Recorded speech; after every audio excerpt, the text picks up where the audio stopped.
ઉપરાષ્ટ્રપતિ જગદીપ ધનખડની તબિયત લથડી છે। તબિયત બગડતા ઉપરાષ્ટ્રપતિને હોસ્પિટલ ખસેડવામાં આવ્યા છે। જગદીપ ધનખડને એમ્સ હોસ્પિટલમાં દાખલ કરવામાં આવ્યા છે। છાતીમાં દુખાવો, બેચેની થતા હોસ્પિટલમાં દાખલ કરવામાં આવ્યા છે। હાલ ઉપરાષ્ટ્રપતિ ધનખડની તબિયત સ્થિર હોવાના અહેવાલ પ્રાપ્ત થઈ રહ્યા છે। તો તબિયત લથડતા હોસ્પિટલ ખસેડવામાં આવ્યા। ઉપરાષ્ટ્રપતિ જગદીપ ધનખડની તબિયત બગડી હતી। તબિયત બગડતા ઉપરાષ્ટ્રપતિને હોસ્પિટલ ખસેડવામાં આવ્યા હતા।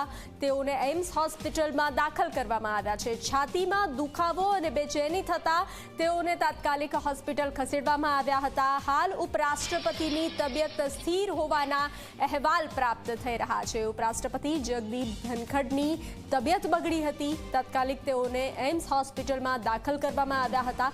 છાતીમાં દુખાવો અને બેચેનીના કારણે તેઓની તબિયત બગડી હતી અને તેમને હોસ્પિટલમાં દાખલ કરવામાં આવ્યા હતા।